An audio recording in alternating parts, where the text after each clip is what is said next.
Hello, Ryan here, aka Mac, and welcome. We have had some very exciting updates on many features that are in the works right now, so today I would like to speak a little bit more about them all. As always, a huge thank you to all of my patrons and channel members. Thank you all so much for the support. Cannot do this without you guys. It is truly appreciated. So while I am still working on breaking down the latest monthly report, I thought it would be helpful and interesting for many to get a smaller, more digestible video highlighting many of the gameplay features and mechanics that are making their way through development. As for myself personally, these are the features that I am very much looking forwards to. Now, as always with anything Star Citizen, there are no dates as to when these features will actually come to the persistent universe, but hearing more about their progress will give us the best insight as to where they are in development until we get any official word. Now, let us kick off with engineering. As it says here, engineering gameplay has entered tech preview preparation, with the developers moving the code into a new staging stream. Now, I am very happy to finally get an idea as to when engineering is coming to the tech preview, and although I'm sure it will need a good amount of time in the tech preview for proper testing, balancing, bug fixing, and so on, I am just excited to hear that this tech preview channel will be opening up soon for us all to get in and play with. Now, it does also mention for engineering, they have added the ability to limit the number of active items per pool. Also, thruster temperatures are now visible on the screen, and the iconography between the diagnostics and engineering screens have been unified. Now, I suspect each ship will have its varying limitations for how many components or items can be active in each pool, but also knowing that we will be able to monitor the temperatures not just of our components, but our thrusters as well, will give us a lot more insight into what is going on with our ships, and relaying the condition and temperature to the pilot to ensure that they don't push it too much, especially in hotter environments, as that will impact your overall ship temperature. Also, I am very excited to see these diagnostic screens. Cannot wait to start taking all this information in, getting used to it, and then using that to better my ship's performance. Another thing mentioned for engineering is it says the team have added further damage balance modifiers, for example, making fuses on sturdier ships harder to destroy. So an interesting approach there, I assume, to give the impression that sturdier ships offer more protection to fuses, like a surge protector perhaps, although from what I understand there will actually be varying standards of fuses as well.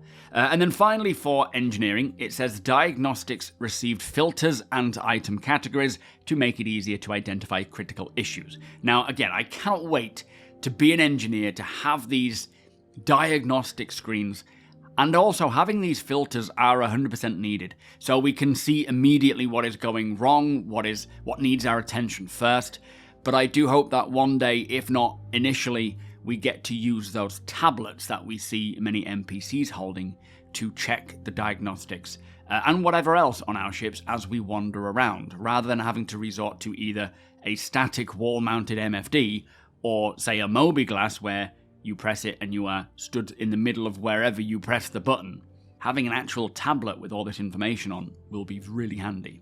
Anyway, let's move on and talk about the hangar spawning.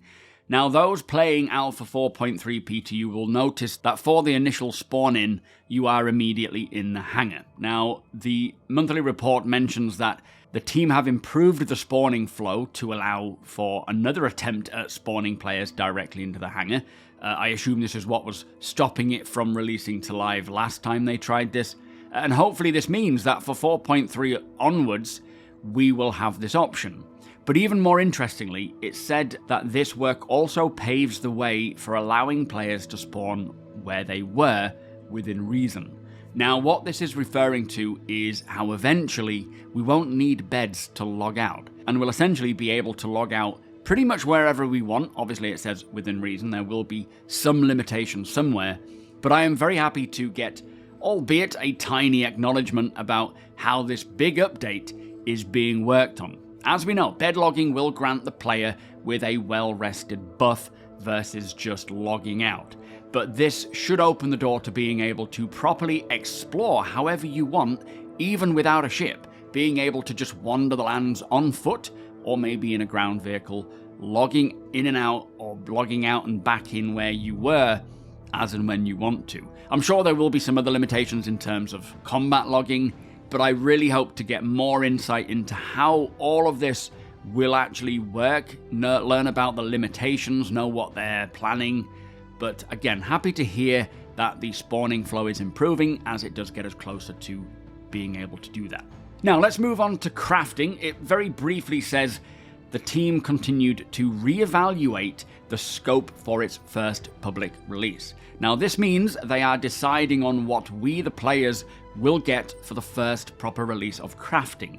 Not what we have with these salvaging ships, but using things like potentially fabricators, and then collecting, refining, and moving actual resources to craft items of all kinds, using blueprints, maybe even upgrading blueprints. Will this include crafting ships for the first iteration, maybe just specific items like weapons, armors, meds, and so on? Or will it be much more? Who knows? But hopefully once they have decided they can tell us, as crafting will have a huge impact on the verse on many scales, dictating what many of us actually get up to and allowing us to buy better items from players. But the fact that they are at the point of evaluating what we get for the first version means we shouldn't be too far away from seeing this start to roll out, and I personally expect the crafting mechanic to go into tech preview as well for thorough testing before releasing to live.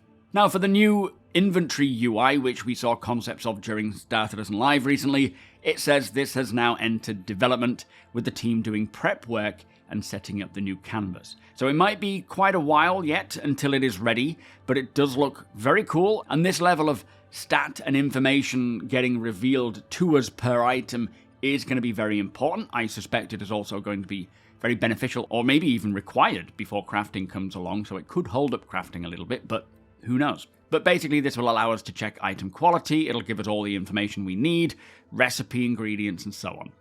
Now for hacking, it says more options were added to help teach players how to use the feature alongside bug fixing. Now what this tells me is that the actual process of hacking must be pretty much ready to come into our hands, likely again a tech preview channel for the first testing of this, as they would not be working on ways to teach us how to use it unless most of, if not all of the work for it is done. So again, they must be pretty far along with the hacking feature if they are now figuring out how to teach us, like the tutorials. Now, I have no idea of how hacking is going to be. We only saw a very old concept demo, which is probably on loop in the background at the moment because there's not much more to show. But since we saw this, they have stated that they found a better method and were exploring that. And I know they said they want to have a basic sort of easy to get into or easy to use hacking option, but also a more real world option for those who really want to delve into the hacking gameplay mechanic. So making it more challenging for those players and offering that reward of making a name for themselves in the verse as the go-to hacker or counter-hacker for that matter. I'm sure I've also seen some images or leaks or something from somewhere in regards to different level of... Oh, actually, it was the base building panel at CitizenCon, so take it with a grain of salt because it was work in progress, but it showed different types of quality locks. So basically a building with a very hard lock or an easy lock, it'll likely tie into something like that. But Cloud Imperium have kept this very hidden, so I do hope we get a bit of a closer look at it coming along, maybe at CitizenCon, and that kind of goes for a lot of stuff we're talking about here. CitizenCon is very close, it is a couple of months away now, so I wouldn't be surprised if some of these things are not necessarily held back for CitizenCon, but getting pushed and to be ready to present to us at CitizenCon. Now next up, we have a snippet relating to quantum travel, with it simply saying the team continued to work on implementing the new mechanics. So not much to go on there, but happy to hear that things are still progressing with these big quantum travel updates, as they will certainly improve the game massively, but no idea how much is left to do, so enough said there. Now next up, we have FPS, radar, and scanning updates, all very important for expanding the game in many ways, like introducing more exploration gameplay, bounty hunting gameplay. Bounty hunting and exploration are probably kind of locked behind getting the scanning and signature system updated, but also having actual FPS radars and scanners will improve on the current mechanics like mining and salvaging and, of course, combat, being able to have bespoke scanners for the role we are playing. Now, these updates say that FPS radar and scanning saw additional progress with further improvements allowing the designers to define custom scan data. So basically, depending on, say, if you're wearing a mining helmet, that might tell you about all these rocks that are around you, whereas if you are wearing a combat helmet, it'll tell you where an enemy might be hiding or what weapon they might be using. Also, AI can now detect being scanned and respond accordingly. Plus, players will be able to identify if enemy NPCs have a radar equipped and could perceive the player scanning. So as we know, a small ping scan or a ping wave won't be too obvious or detectable, but a larger ping used to reveal more information at a greater distance, for example, could reveal your presence to a close-by NPC if they have a radar on them. So yeah, very interesting to see them say that we will be able to identify whether an NPC has a radar, which will tell us whether it is safe to ping away or not, or whether it's better to just limit the ping or hold off on the ping altogether. But hopefully one day soon, again it could be CitizenCon, we will see this new signature system, the updated radars and scanners for both vehicles and FPS come along, because they are hugely impactful systems that can help expand the game in many areas. Now finally, we have an update on the transport refactor. This says that the ongoing transport refactor continued with additional work for dynamic destinations such as instanced hangars.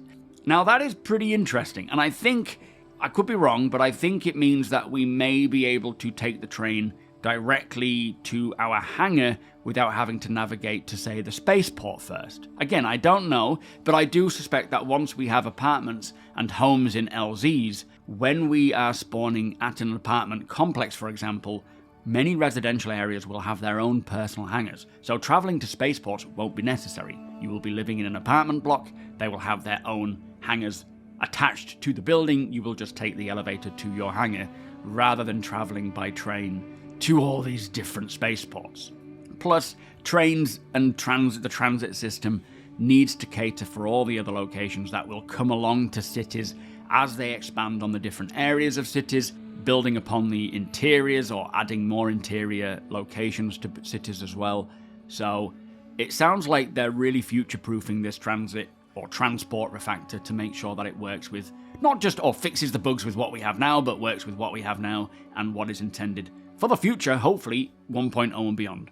Anyway, those are the updates that I wanted to highlight and single out from the core gameplay pillar. I feel for many, they might not want to sit through a 20-30 minute video to gather that information. These features are all so very important, and it is always nice to be updated as to its progress, especially now we're not really seeing any progress on shows like Inside Star Citizen or Star Citizen Live showing the progress on these features.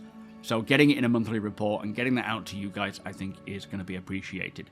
But very happy to see a lot of this stuff hopefully roll out this year, or at least get shown off at CitizenCon. Plus, not to mention, we have that engineering tech preview getting prepared. Very excited to see that. But we will see what comes first. Anyway, with that said, if you are interested in converting your phone or tablet into your ship's dashboard, be sure to check out GameGlass. It is a free-to-use app where you can get up to 3 shards, but you can open up to more shards if you want to subscribe either monthly or annually, which I can get you 10% off. Or if you wanted to go for a lifetime pass, I can get you 15% off there. But I highly suggest checking it out. Even if you just use it for free, you can use this Aegis shard. It is a great piece of tech, and using the link will provide my channel with a direct kickback, helping to support videos like these. If you do enjoy my videos, please do consider subscribing and helping the channel to grow. Also, come and hang out over at twitch.tv/SuperMacBrother, either over at Twitch or here on YouTube. I should be able to be streaming Monday and Friday this week. Wednesday I am busy, so I hope to see you all there. Hit the thumbs up if you don't mind, it does the channel a big favour, and tick that notification bell if you'd like to be notified when my videos go live. Again, a huge thank you to my patrons and channel members. Thank you for the support. Thank you for watching, and I'll see you in the next one.